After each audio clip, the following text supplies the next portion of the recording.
تو ڈاکٹر کہتا ہے اگر بینگن گرم چیز ہے ماں کھائے تو دودھ کے ساتھ سرعت کر کے بچے کے پیٹ میں گرمی پہنچتی ہے، مسور کی دال کھائے تب گرمی پہنچتی ہے، گڑ کھائے تو گرمی پہنچتی ہے، اچار کھائے تو ترشی پہنچ جاتی ہے۔ اور پشاور کے مسلمانوں بینگن کی گرمی جا سکتی ہے دودھ کے ساتھ، اچار کی ترشی جا سکتی ہے، گڑ کی حرارت جا سکتی ہے۔ جو ماں قرآن پڑھ پڑھ کر دودھ پلائے گی قرآن کا نور نہیں جائے گا؟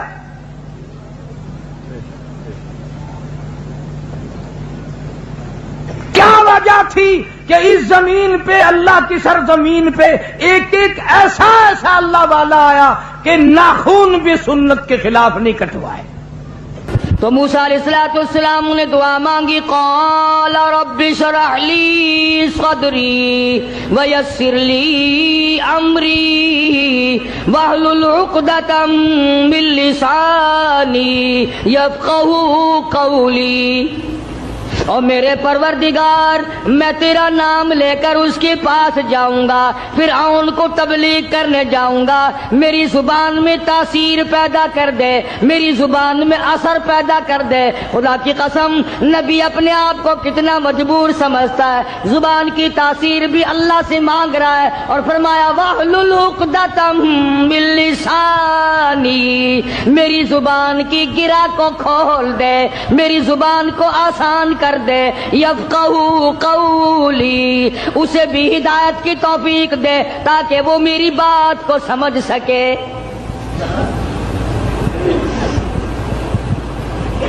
کبھی ہم نے بھی دعا مانگی، الہی وہ زبان دے جس سے مجھے مانگنا آ جائے، جس زبان میں تاثیر ہو، تیرے نام لینے کی توفیق ہو۔ ہم تو اگر دعا مانگیں گے اولاد کی، کاروبار کی، دولت کی، بیمار ہو جائے تو تندرستی کی، اور یہ کبھی دعا نہیں مانگنے کے الہی اس آنکھ کو مرتے دم تک قائم رکھیو، محتاج نہ بنائیو۔ کیوں؟ وہ کہتے ہیں نہیں نہیں میری آنکھ بگڑے گی تھوڑے، ان کانوں کو سلامت رکھنا، ان ہاتھ پاؤں کو سلامت رکھنا، اس زبان کو سلامت رکھنا، کبھی دعا نہیں مانگنا۔ فرمایا وجعل لی وزیرا من اہلی ہارون، میرے پروردگار میرے بھائی ہارون علیہ السلام کو میرا حمایتی بنا دے،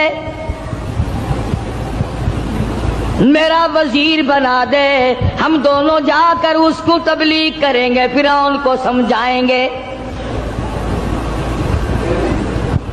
وَاجْعَل لِّي وَزِيرًا مِّنْ أَهْلِي هَارُونَ أَخِشْدُدْ بِهِ أَزْرِي وَأَشْرِكْهُ فِي أَمْرِي كَيْ نُسَبِّحَكَ كَثِيرًا وَنَذْكُرَكَ كَثِيرًا إِنَّكَ كُنتَ بِنَا بَصِيرًا۔ کیا دعا مانگ رہے ہیں موسیٰ علیہ السلام؟ الہی میری زبان کو اپنی یاد کی کثرت کی توفیق عطا فرما، میری زبان عادی بن جائے تیری یاد کی، رات کو تجھے یاد کروں، دن کو تجھے یاد کروں، صبح شام تجھے یاد کروں، زبان میری ہو، نام تیرا ہو، دل میرا ہو، یاد تیری ہو، یوں ہی مر جاؤں۔ سبحان اللہ۔ تو سیدنا موسیٰ علیہ السلام جب فرعون کے مقابلے میں گئے تو حکم ملا، دیکھو قربان جاؤں مالک کے کائنات کی بے نیازی پہ تبلیغ کا طریقہ بھی بتلایا۔ خطبہ حضرات کو قرآن کریم سے سیکھنا چاہیے تبلیغ کرنے کا معیار۔ ہم لوگ سیکھتے نہیں ہیں، اس قسم کے الفاظ بولنے شروع کر دیتے ہیں کہ لوگ قریب آنے کے بجائے پرے کو بھاگتے ہیں۔ تم نے کئی خطیبوں اور کئی مقررین کو دیکھا ہوگا، او بے ایمانہ، او بے ایمانہ، یہ کوئی تقریر ہے؟ کسی کو مشرک مشرک کہہ کر کے پکارنا بالکل غلط ہے، قرآن کی اصطلاح کے خلاف ہے۔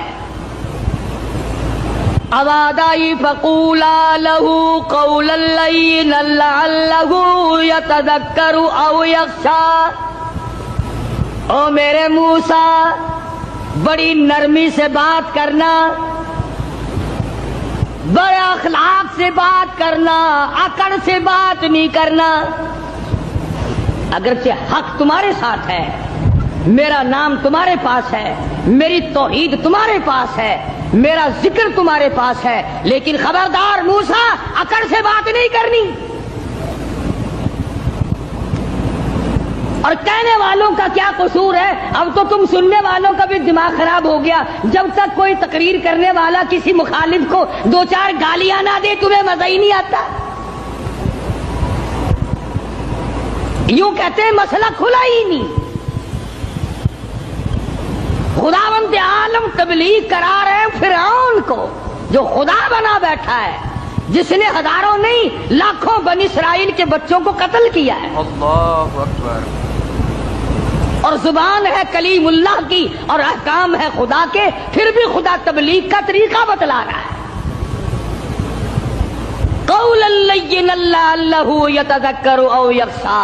میرے موسیٰ، بڑی حلیمی سے بات کرنا، بڑے اخلاق سے بات کرنا، بڑے طریقے سے بات کرنا، شاید وہ راہ راست پہ آ جائے۔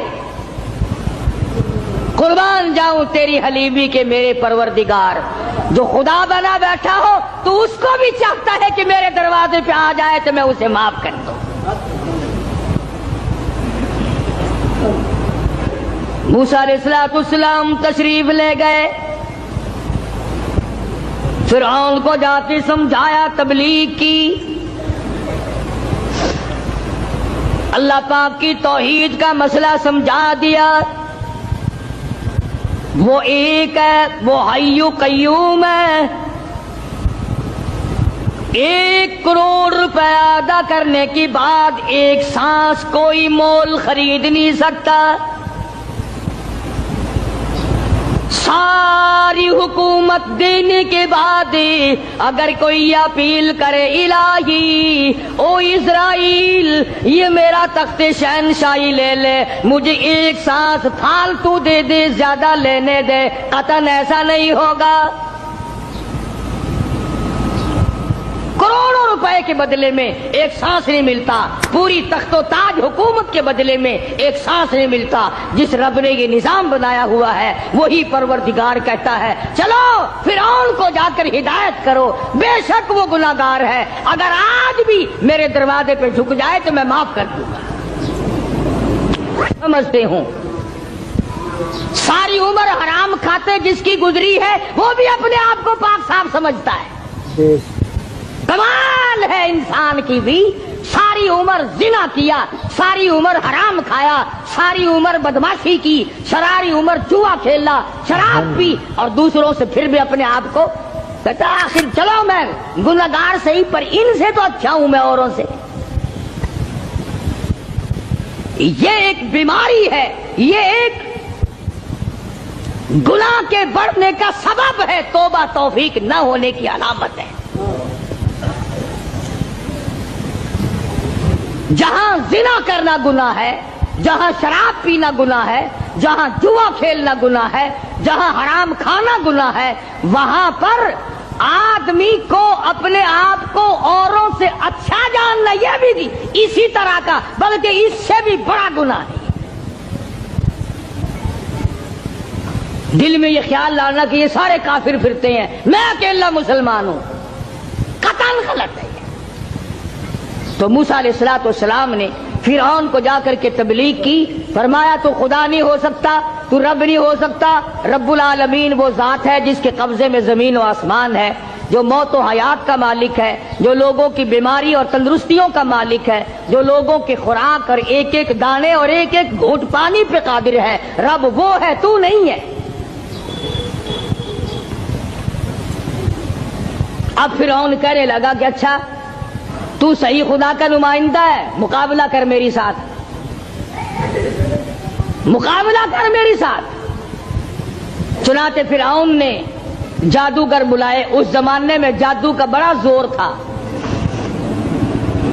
جادو کا بہت ہی لوگوں میں طریقہ کار تھا، طرح طرح کے جادو کیا کرتے تھے۔ تو فرعون نے اپنے جادوگر بلائے، انہوں نے میدان میں رسیاں ڈال دی، رسیاں ڈال دی. جب انہوں نے جادو کیا تو وہ سارے سانپ بن گئے, رسیوں کے سانپ بنا دیے جادوگروں نے. موسیٰ علیہ السلام بڑے حیران ہوئے.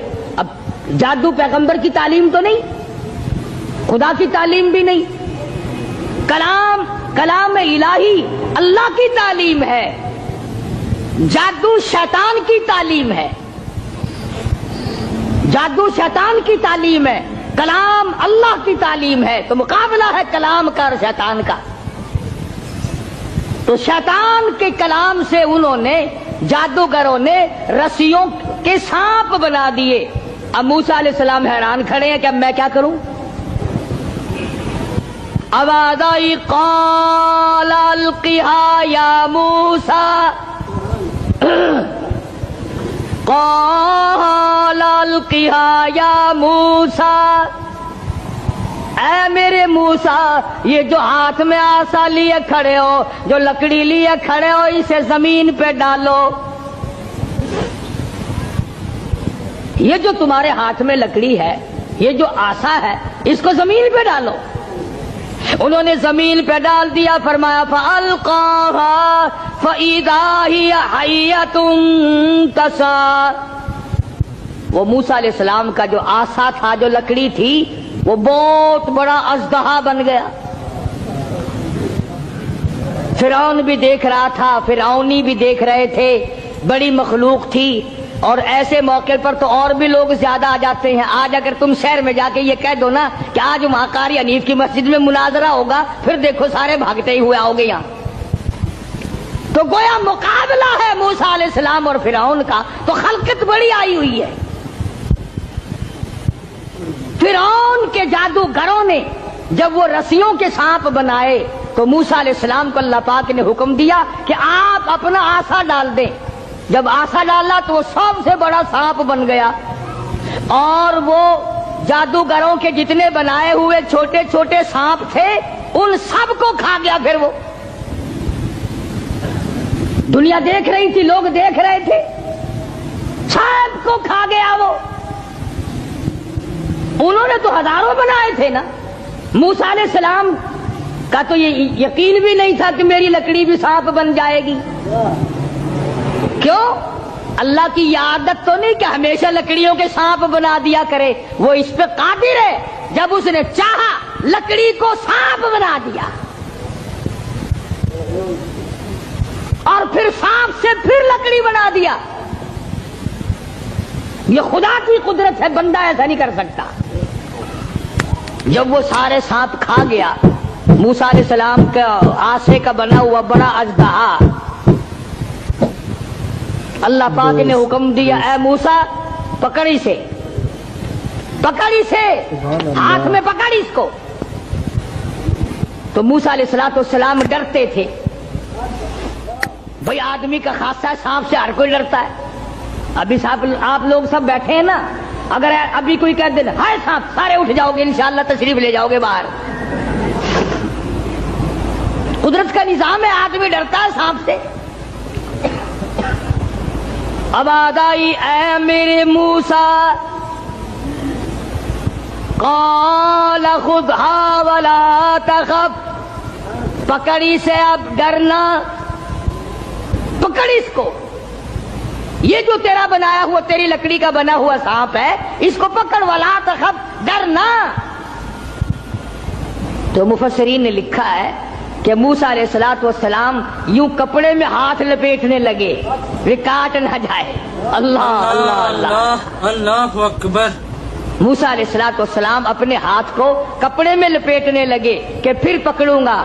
آواز آئی سنعیدها سیرتها الاولی, گھبرانا, میں اس کو پہلی صورت پہ لے آؤں گا, صرف تیرا ہاتھ لگوانا چاہتا ہوں. لکڑی تو میں بناؤں گا, لکڑی سے سانپ میں نے بنایا, سانپ سے لکڑی میں بناؤں گا, صرف تیرا ہاتھ لگوانا چاہتا ہوں, اس لیے کہ بظاہر مقابلہ تیرا فرعون کا ہے, ذات میری کا مقابلہ ہے. تو موسیٰ علیہ السلام نے ذرا سا ہاتھ لگایا، وہ پھر لکڑی بن گئی۔ اب ایک بات سمجھیں آپ، فن والا فن کو سمجھتا ہے، دوسرے کو پتہ نہیں چلتا۔ اب جادوگر جو تھے فرعون کے، انہوں نے جب دیکھا کہ ہمارے بنائے ہوئے سانپ جو تھے وہ سارے کھا گیا، لکڑی تھی، لکڑی کا سانپ ہمارے سامنے بنا، اور سانپ کی پھر لکڑی ہمارے سامنے بنی، تو سمجھ گئے کہ یہ ہمارا مقابلہ جادوگر سے نہیں۔ فرعون کے جادوگر یہ سمجھ گئے کہ ہمارا مقابلہ جادوگر سے نہیں، نبی سے ہے، خدا کے نمائندے سے ہے۔ ہمارا مقابلہ فن سے نہیں ہے۔ جادوگر سمجھ گئے کہ موسیٰ علیہ السلام جادوگر نہیں، اس کے پیچھے کوئی طاقت ہے جو کام کر رہی ہے۔ اور جب ان کی حق سمجھ میں آ گیا، انہوں نے نہ تو فرعون کا ڈر کیا کہ بادشاہ میں لایا ہے، انعام کا وعدہ کر کے لایا ہے، اگر تم جیت گئے تمہیں بڑا انعام دوں گا، چونکہ مقابلہ ہوا نا موسیٰ علیہ السلام سے، اگر تم جیت گئے تو تمہیں مقابلہ دوں گا اور ہمیشہ تمہیں بڑا بنا کے رکھوں گا۔ لیکن وہ جادوگر جو فرعون کے ساتھ آئے تھے، جن کا عقیدہ بھی فرعون کے ساتھ تھا، جب انہوں نے مقابلے میں نبوت دیکھی، اللہ کی توحید دیکھی، تو فرعون کا ڈر بھی ان کے دل سے نکل گیا، حالانکہ جانتے تھے کہ اگر ہم نے مقابلہ کیا تو انعام ملے گا، اور اگر ہم موسیٰ علیہ السلام کے غلام بن گئے تو سزا ملے گی۔ قرآن کریم کہتا فَأُلْقِيَ السَّحَرَةُ سُجَّدًا قَالُوا آمَنَّا بِرَبِّ هَارُونَ وَمُوسَىٰ۔ موسیٰ علیہ السلام اور حضرت ہارون علیہ السلام نے جب مقابلے میں اللہ کی توحید کا پیغام رکھا تو وہ سجدے میں گر پڑے، سارے فرعونی جادوگر سجدے میں گر گئے۔ اب فرعون یہ سمجھنے لگا کہ مجھے سجدہ ہو رہا ہے مجھے سجدہ ہو رہا ہے۔ وہ کہنے لگا تم نے رخ پرلی طرف کر لیے، میں تو ادھر کھڑا ہوں، ادھر آؤ میری طرف سجدہ کرو۔ وہ سجدے میں پڑے پڑے کہنے لگے بہت دنوں گدھے کو سجدہ کیا ہے، آج تو خدا کو سجدہ کر رہے ہیں، آج تو رب العالمین کو سجدہ کر رہے ہیں، آج تو پروردگار عالم کی ذات کو سجدہ کر رہے ہیں۔ کون کہتا ہے کہ ہم تجھے سجدہ کر رہے ہیں؟ قال آمنتم له قبل ان آذن لكم، پتہ چلا ہے تمہاری رلی ملی بھگت ہے۔ اب جوش آیا جو بادشاہوں کو آیا کرتا ہے، بادشاہوں کو جو جوش آیا کرتا ہے وہ جوش آیا، کہنے لگا فَلَأُقَطِّعَنَّ أَيْدِيَكُمْ وَأَرْجُلَكُمْ مِنْ خِلَافٍ وَلَأُصَلِّبَنَّكُمْ فِي جُذُوعِ النَّخْلِ۔ کہنے لگا میں تمہیں ابھی مزہ سکھاتا ہوں۔ اپنے حاکموں اور افسروں کو کہنے لگا ان کا ایک ایک ہاتھ کاٹو، ایک ایک پیر کاٹو، اور اس طرح سے کاٹنا۔ اس وقت اپنے آپ کو بچانا، اپنے دین کو بچانا، اپنے ایمان کو بچانا۔ لوگ اتنے بگڑ جائیں گے، لوگ اتنے برباد ہو جائیں گے، لوگ اتنے تباہ ہو جائیں گے۔ صبح کو آدمی مومن ہوگا، شام کو موت آئی تو جنازہ کافر کا اٹھ رہا ہوگا۔